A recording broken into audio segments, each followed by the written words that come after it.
Se acabó el romance entre Elon Musk y Donald Trump.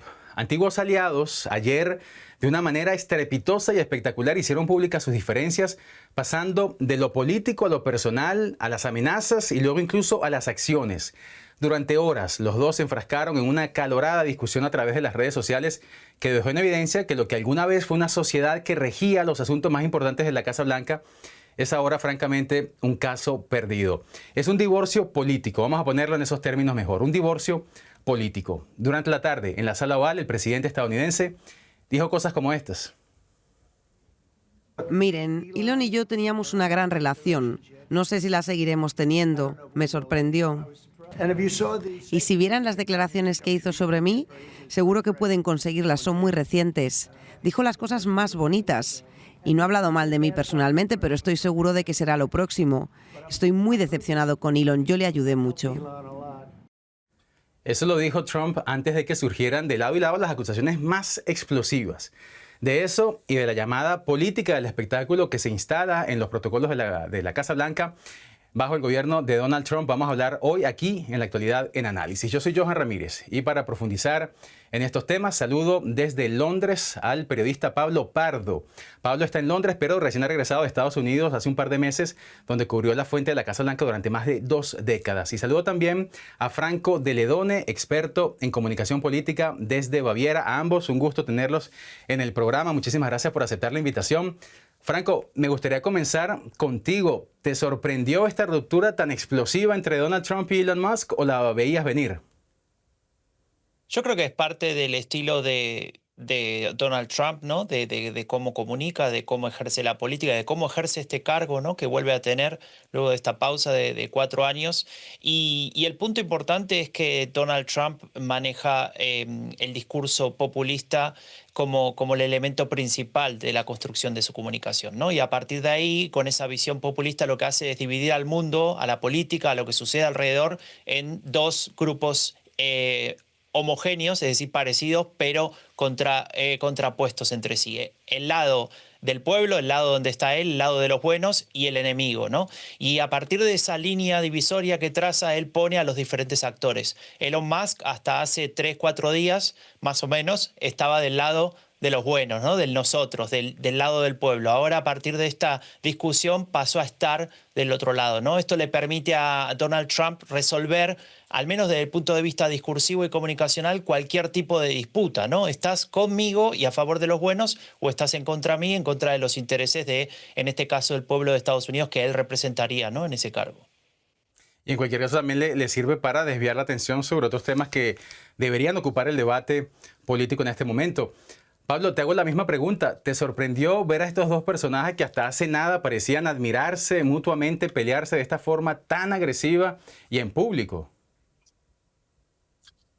Me ha sorprendido un poco, no mucho, pero sí un poco. Bueno, parece evidente que iba a haber un distanciamiento, ¿no?, entre Trump y Musk más pronto o más tarde, básicamente porque son iguales, son idénticos. Em, pero no esperaba este grado de ferocidad, casi suicida un poco por parte de Musk, a pesar de que es muy de Musk esto. Es decir, Elon Musk es una personalidad muy mercurial, que dicen en Estados Unidos. Es decir, es un tipo que no es racional, por así decirlo, y así lo demuestra, por ejemplo, en sus redes sociales, en sus interacciones en la red social X, que es de su propiedad, y que además a lo largo que han ido pasando los años, pues, ha ido siendo más y más y más, ¿no? Ha tenido menos restricciones también porque le ha ido bien haciendo eso. Recordemos que cuando creo que era un alemán, precisamente, no recuerdo, que vivía en Tailandia, un submarinista, le dijo que una de sus ideas para rescatar a unos niños que estaban atrapados en una cueva eran, eh, eran estúpidas, que lo eran, más que directamente le llamó pederasta. Entonces, digamos que en este sentido, pues bueno, Musk es así. Otra cosa es que Musk se haya puesto pues acusar a Donald Trump de estar en la red de pederastia de Epstein, que es algo que todo el mundo suponía que estaba, ¿no? Y que el propio Trump era muy amigo de Epstein, con lo cual, pues bueno, resulta difícil imaginar que no estuviera. Y Trump había dicho que no iba a publicar la lista de usuarios de la red de prostitución de Epstein. Pero digamos que me sorprende un poco, digamos, el grado de virulencia, el grado de ferocidad, eh, sobre todo por parte de Musk. Pablo, yo quería hablar de ese tema de los archivos de Epstein más adelante, pero ya que lo trajiste a colación, ese fue en realidad uno de los momentos más candentes de la tarde, cuando Musk sacó lo que dijo que era una bomba, y fue precisamente esa acusación según la cual el presidente estadounidense estaría en esos llamados archivos de Epstein. Recordemos Jeffrey Epstein, el infame pedófilo y traficante sexual, quien se suicidó en una celda mientras era investigado por estos casos en el año 2019. Sus archivos involucrarían a personalidades, celebridades del mundo entero, miembros de la realeza, gente de la política. Y esos archivos nunca se han hecho públicos. Musk decía ayer que Trump estaría en esos archivos. Pablo, pero dijo de dónde sacó esa información. No, no lo dijo, evidentemente, pero bueno, es decir, Trump es un experto en hacer en lanzar acusaciones sin pruebas, ¿no? Y Musk también, es decir, Musk ha acusado a los judíos de tener un plan para eliminar la raza blanca y sustituirla por otras razas. Musk, cuando el marido de la ex líder, la expresidenta de la Cámara de Representantes, Nancy Pelosi, fue agredido en su casa, pues Musk dijo que había sido una disputa entre homosexuales. Es decir, en las redes sociales hoy en día lo último es las pruebas que tengas. Eso no le importa a nadie, absolutamente a nadie. No son medios de comunicación, ellos no necesitan tener pruebas, nosotros sí. Con lo cual, pues no lo dijo. Evidentemente, Musk ha estado en la Casa Blanca. Musk, a través del DOJ, de la entelequia administrativa que ha estado dirigiendo, ha tenido un acceso irrestricto a toda la administración pública de Estados Unidos. Es posible que haya tenido acceso a estos documentos, no lo sabemos. Pero bueno, aquí de lo que se trata, o sea, lo último que importa es que algo sea verdad o mentira. O sea, vivimos, como algunos dicen, en la época de la posverdad, que es una manera educada de decir que vivimos en la época de la mentira. Pero lo más insólito, Pablo, es que tú nos dices eso, que estos dos personajes lanzan acusaciones sin pruebas, y estamos hablando por un lado del presidente de Estados Unidos y por el otro lado del propietario de la mayor red social o una de las mayores redes sociales del mundo. Que puedan decir ellos o lanzar acusaciones sin pruebas, eso nos habla de la época en la que estamos viviendo, lamentablemente. Yo, al ver lo que se iban diciendo el uno al otro, el tono, las palabras, el canal que usaban, las redes sociales, no podía, Franco, sino pensar en una cosa, la política del espectáculo, esa cosa que hemos estudiado en la universidad. ¿Estás de acuerdo conmigo, Franco? ¿Y qué piensas de esta manera de hacer política de Donald Trump?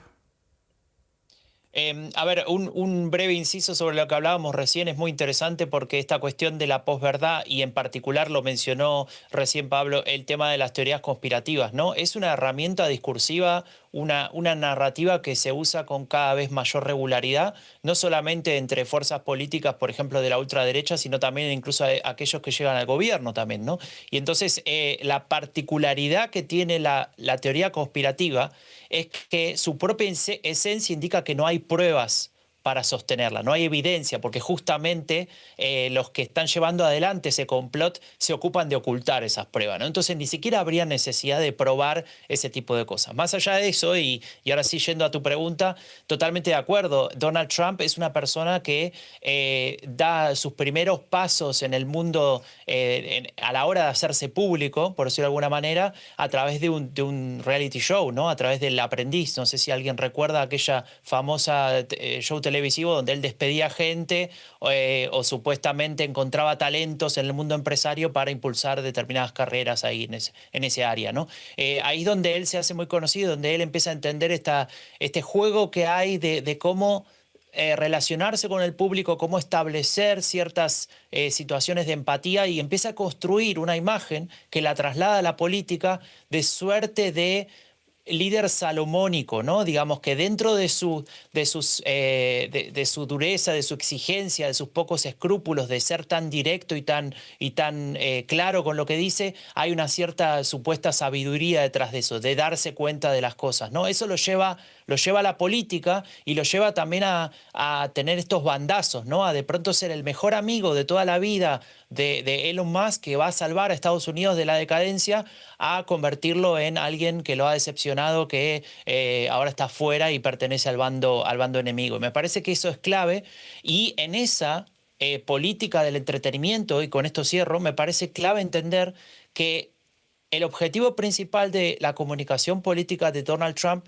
es controlar la agenda pública. Lo decías hace un momento cuando terminaba mi primera intervención de qué estamos hablando cuando hablamos de política en Estados Unidos, cuáles son los temas que dominan la agenda y sobre todo en qué términos estamos abordando esos temas, ¿no? Y la importancia que Donald Trump le da a ese objetivo es clave, y tal vez ahí entendemos por qué él suele hacer este tipo de cosas. No solamente lo que pasó con Elon Musk, sino que acá nos podríamos poner a enumerar lo que ha pasado con esos encuentros bilaterales, ¿no? Que se suelen dar ahí en la Casa Blanca con diferentes líderes de otros países diciendo cosas totalmente fuera de lugar, que nos hacen discutir 2, 3, 4 semanas sobre mirá lo que le dijo al presidente de Sudáfrica, mirá lo que le dijo al canciller de Alemania, o lo que pasó, por ejemplo, con el presidente de Ucrania, ¿no?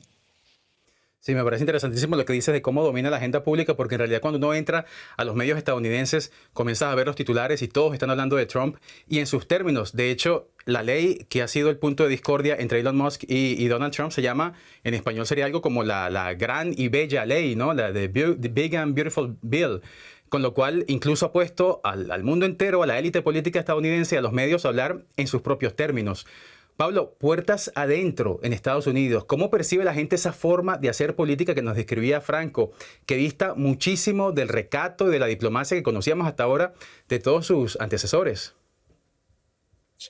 Bueno, yo en este respecto quiero, hay una frase que yo creo que es clave de Donald Trump, que es creo que el 27 de febrero, después de la famosa emboscada a Volodymyr Zelensky en el despacho Oval. Al terminar, se oye a Donald Trump decir: esto va a ser perfecto para televisión. This is going to make great for TV. This is going to make great TV. O sea, esto va a ser genial en televisión.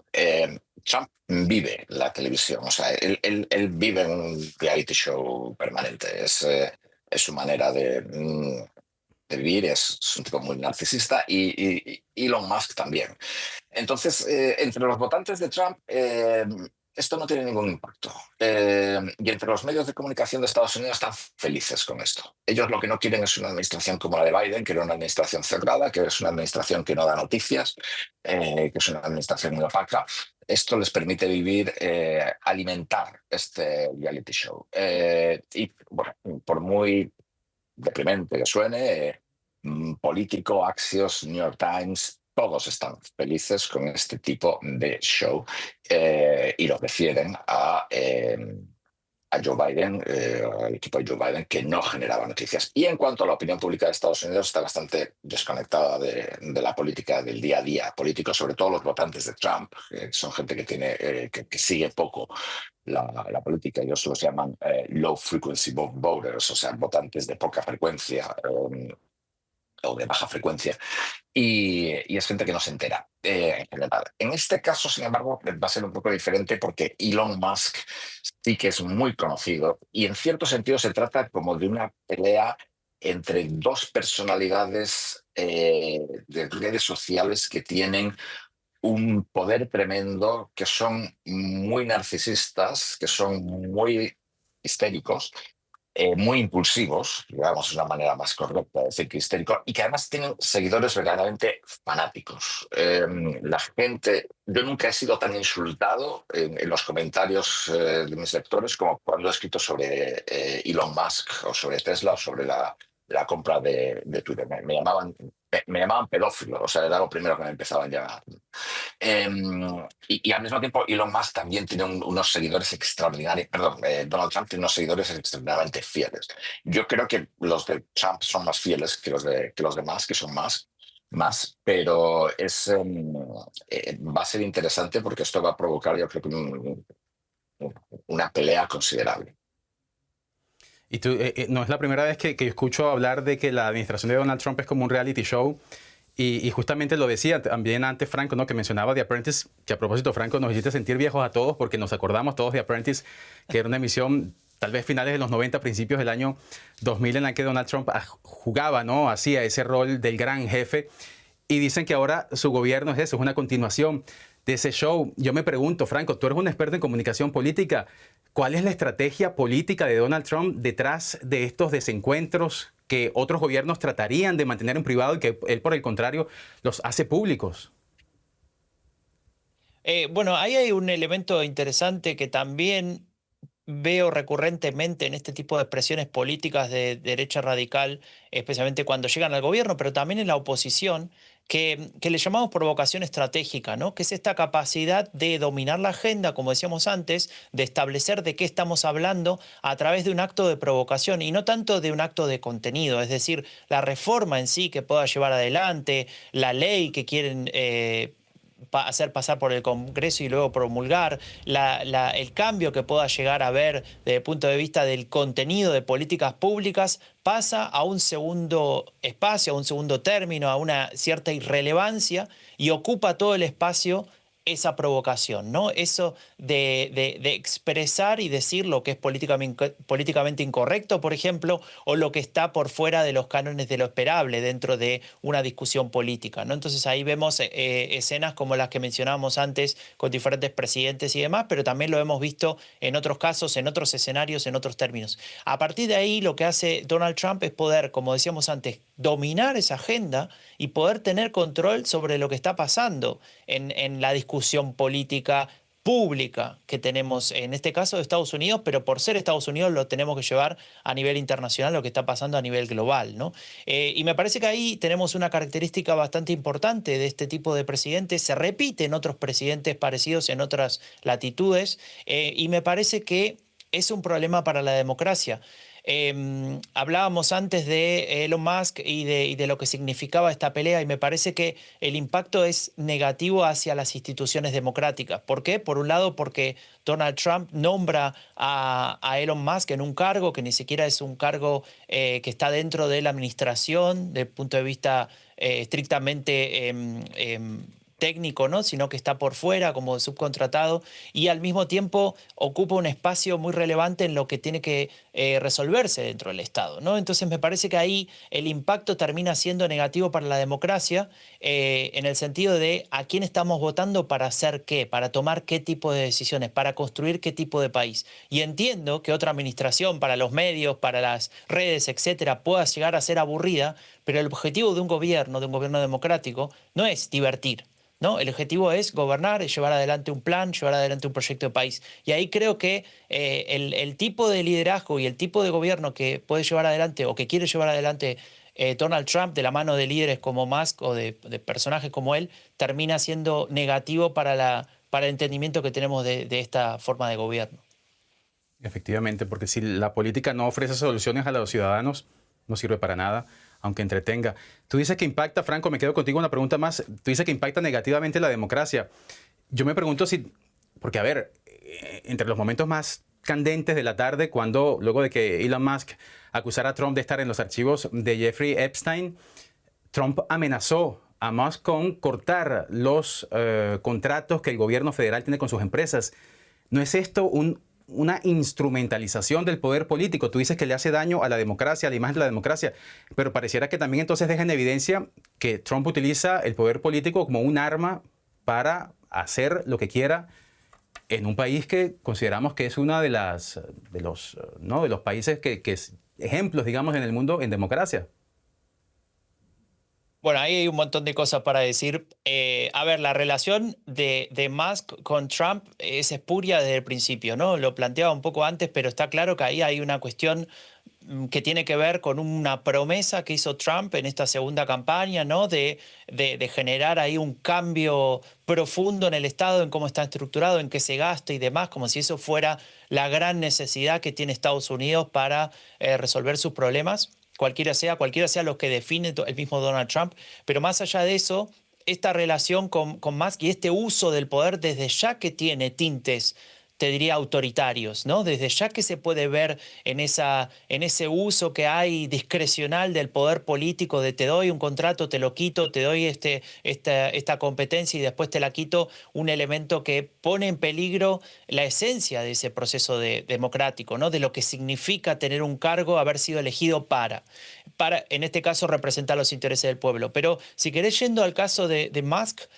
también es interesante analizarlo desde ahí, ¿no? Yo trabajo en este proyecto de Epidemia Ultra, que analizamos la ultraderecha, y uno de los elementos es el de los neoreaccionarios, donde Musk juega un rol relativamente importante, y ahí lo que se discute es la necesidad de la democracia. Ahí lo que se discute es que un país estaría mejor gobernado si tuviera un dueño, si tuviera un jefe, alguien que supiera hacer las cosas que hay que hacer. No hace falta elegir a un político o elegir a un partido. Esos políticos, esos partidos estarían contaminados, serían corruptos, estarían obedeciendo solo sus intereses personales. En cambio, si hubiese un dueño, un CEO, un gran CEO experto en llevar y resolver problemas y llevar administraciones adelante, sería mucho mejor. Ahí me parece que también se filtra un poco esta idea de que un país estaría mucho mejor gobernado por un gran líder que decide por su cuenta qué le conviene y qué no, y bastante menos por los procesos democráticos, los checks and balances, las instituciones que controlan la transparencia y que en el fondo, a partir de la deliberación y de la discusión política, nos pueden dar mejores políticas públicas y solucionar los problemas que puedan llegar a haber en Estados Unidos o en otros lugares. Uy, Franco, ya con eso tú nos metes en otro tema, en otro programa, que seguramente analizaremos también. Pablo, hablando de nuevo de esta amenaza que hizo Trump de terminar los contratos del gobierno federal con las empresas de Elon Musk, estamos hablando de asuntos de defensa con el Pentágono, de investigación científica, de Internet satelital, del desarrollo de la carrera espacial. ¿Quién perdería si se concretase esa amenaza? Bueno, perderían todos. Hay que tener en cuenta que el poder de Elon Musk dentro del Departamento de Defensa de Estados Unidos, por ejemplo, es absolutamente brutal. Yo recuerdo un artículo en el New Yorker de Ronan Farrow de hace un año y medio, una cosa así, donde el Departamento de Defensa, en la época de Biden, le decía que antes de hablar sobre la participación de Elon Musk en proyectos del Departamento de Defensa, tenían que pedirle permiso a Elon Musk. Estamos hablando del Departamento de Defensa, que es el mayor departamento de todos los Estados Unidos, con un presupuesto de unos 800.000 millones, que si le sumas cosas que no entran en el Departamento de Defensa, sale por un billón de dólares. Es decir, el cohete que, por ejemplo, Musk dijo ayer, aunque veremos si lo hace o no, que va a retirar de servicio el cohete, no recuerdo el nombre, que abastece a la Estación Espacial Internacional, que es el único cohete que tiene Estados Unidos para abastecer a la Estación Espacial Internacional. Solamente quedarían los de Rusia. Starlink, la mitad de las armadas de Estados Unidos dependen de los Starlink, la red Starlink de satélites de Elon Musk, que es también de SpaceX. Por ejemplo, los F-35, los cazabombarderos más que está produciendo ahora Estados Unidos y que también utilizan muchos países europeos, para actualizar su software necesitan constantemente Starlink. Pues los aviones son prácticamente ordenadores volantes. Pero todo esto, digamos que forma parte o sea, yo creo que hay que desmitificar Estados Unidos. Estados Unidos tiene muchas cosas de república bananera. Yo sé que cuando dices esto a mucha gente le puede dar una lipotimia, pero es la realidad. Es decir, tenemos, por ejemplo, ahora mismo al presidente de Estados Unidos emitiendo órdenes presidenciales contra empresas concretas, citándolas por su nombre, bufetes de abogados, a los cuales está atacando y obligando a que cambien sus políticas y obligándoles a trabajar para la administración, porque esos bufetes de abogados en el pasado hicieron cosas que a él no le gustaban. Si eso pasara en Rusia, todos diríamos que es un atentado a la libertad a la libertad de empresa y a las libertades, ¿no?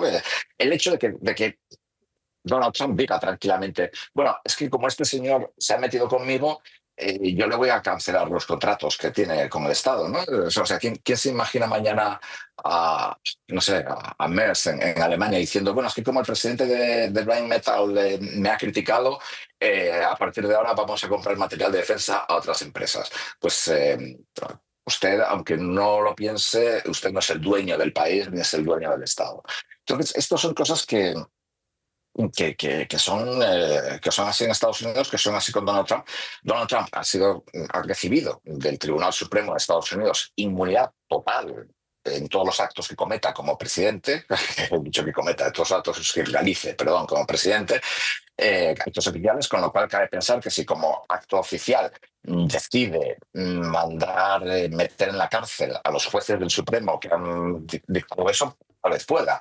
Entonces, digamos, tiene un poder ilimitado. Bueno, el sistema institucional de Estados Unidos se lo ha dado, ¿no? Y por último, yo creo que un poco en términos del reality show, etcétera, o sea, Trump es así. Trump es literalmente así. O sea, le gusta el show, le gusta hacerlo de cara al público, igual que Elon Musk. O sea, son dos personalidades que son así. Lo que Donald Trump quiere ser no es ser presidente de Estados Unidos, es ser una celebrity. Y bueno, si eres presidente de Estados Unidos tienes posibilidades de ser una celebrity. Lo que menos le importa a Trump es gobernar. Y aquí creo que también los medios de comunicación se revela cómo hemos perdido toda capacidad de influencia y toda capacidad de análisis. Porque, por ejemplo, con esta Big Beautiful Bill, nadie ha dicho que Elon Musk ha estado 4 meses en el gobierno de Estados Unidos cuando estaba negociando esta ley y que solamente al irse, el pobre hombre se da cuenta de que esta ley va a crear un agujero fiscal absolutamente descomunal. Ya cuando el mercado de bonos lo está acusando, cuando todos los banqueros y financieros lo han dicho, etcétera, etcétera. Tampoco nadie ha dicho que todos los banqueros y financieros que han dicho que esto va a ocasionar un agujero fiscal gigante apoyaron a Donald Trump en la campaña electoral. Entonces, y mientras tanto, los medios de comunicación de Estados Unidos pues siguen mesándose los cabellos con lo último que ha dicho Donald Trump. Nadie ha hecho ningún análisis del impacto de esta ley. Va a dejar a 11 millones de personas sin asistencia médica, etcétera. Nadie ha hecho nada porque los medios de comunicación en Estados Unidos, empezando por la sacrosanta CNN y continuando por todos los demás, lo único que se dedican es como si dijéramos a cubrir la carrera de caballos entre los diferentes candidatos, pero nadie entra nunca en los detalles aburridos que no son del reality show de las leyes y qué es lo que afecta a los ciudadanos y lo que de verdad nos perjudica, nos beneficia, como comentaba antes Franco. Claro, y es esa política del espectáculo de la que estamos hablando. Franco, ya para terminar, nos decía Pablo que ambos pierden en esta batalla. Te hago un poco la misma pregunta. ¿Quién puede ganar en esta disputa entre Trump y Musk? Porque estamos hablando del presidente de Estados Unidos y por otro lado el gigante tecnológico, el hombre más rico del mundo, el dueño de una de las mayores redes sociales del planeta. A ver, los dos pusieron en riesgo de alguna manera su visibilidad, su imagen y su capital. En el caso de Trump político, si se quiere, en el caso de Elon Musk, la visibilidad que pueda llegar a tener, ¿no? En cualquier caso, puede ser que desde el punto de vista comercial haya algún tipo de impacto negativo, ¿no? Hemos visto cómo algunas empresas de Elon Musk se han visto afectadas, ¿no? En su imagen de no compres tal automóvil y demás cuestiones. Y al mismo tiempo también Donald Trump seguramente sufrirá, ¿no? Algún tipo de crítica o de decepción de cierta porción de la gente que lo apoye, diciendo, bueno, ¿cómo vas a tomar este tipo de decisiones? Pero en el fondo, yo creo que los dos terminan sacando provecho, ¿no? de estos meses. Sacando provecho porque, por un lado, aumenta mucho la visibilidad, aumenta mucho la discusión respecto de ellos. Es lo que le interesa a Donald Trump. Y en todo caso no cambia mucho con lo que venía haciendo. Hay un libro muy interesante de unos periodistas del Washington Post que salió en 2020 que se llama Very Stable Genius, ¿no? Un genio muy estable, que son las palabras del propio Trump que toman para titular el libro. Y ellos cuentan un poco cómo fueron esos 4 años. Y fueron 4 años donde fue todo muy caótico, donde no había un rumbo claro, donde todos tenían miedo a ser despedidos por hacer enojar a Trump. Un poco esto que decíamos antes, ¿no? De si a una empresa, un bufete de abogados o un empleado de la Casa Blanca hacía algo que Trump consideraba no aceptable, bueno, era despedido.